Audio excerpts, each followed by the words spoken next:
À la une de ce rendez-vous d'actualité économique, la COP22, l'événement phare qui se tiendra novembre prochain à Marrakech.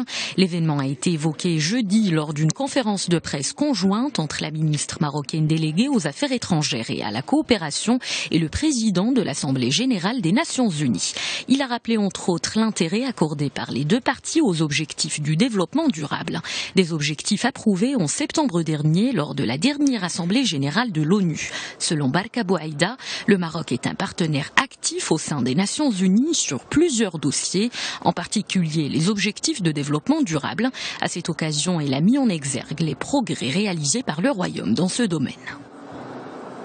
Une réflexion sur l'urbanisme vertical au Maroc, c'est à quoi appelle le ministre de l'Urbanisme et de l'Aménagement du territoire. Cette réflexion concerne particulièrement les politiciens, les parlementaires, les responsables chargés de la gestion des villes et les experts.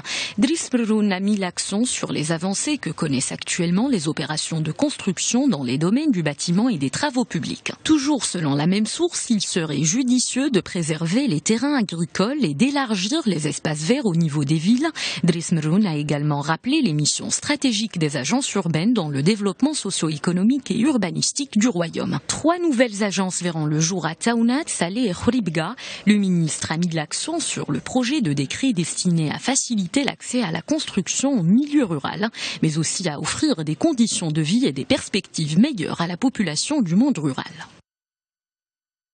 Bonne nouvelle pour le secteur de l'artisanat à fort contenu culturel. Son chiffre d'affaires a enregistré une hausse de 7,5% en 2014 par rapport à 2013. Cette croissance a touché tous les acteurs du secteur, mais à des degrés différents. Chez les mono-artisans urbains, le taux de croissance a atteint 4,9%, 9,5% pour les mono-artisans ruraux. Pour ce qui est des PME, le taux s'est fixé à 18,7% selon des données de l'Observatoire national de l'artisanat dans le cadre de la 9e édition du panorama de l'artisanat.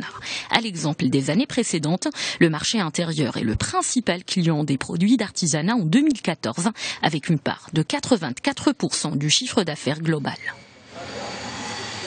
Un mot d'agriculture dans ce journal. La FAO veut porter le débat sur les biotechnologies dans les régions et parmi les agriculteurs familiaux du monde entier. Objectif, atteindre un certain niveau de consensus à ce sujet. C'est ce qu'a souligné le directeur général de l'Organisation des Nations Unies pour l'alimentation et l'agriculture.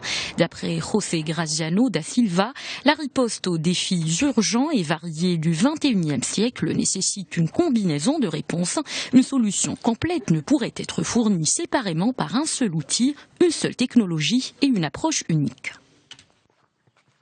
Destination la Norvège, là où l'exécutif a annoncé la reprise de l'achat des obligations d'État iraniennes par son fonds de pension public, le plus grand fonds souverain au monde.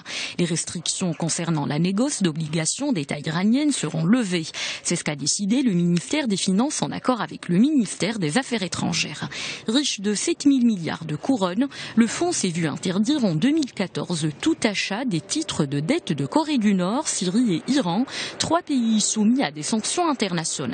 Pour mémoire, le fonds a été créé dans les années 90 afin de placer pour le long terme les recettes pétrolières et gazières du pays. Il se fixe comme objectif d'investir 35% sous forme d'obligations.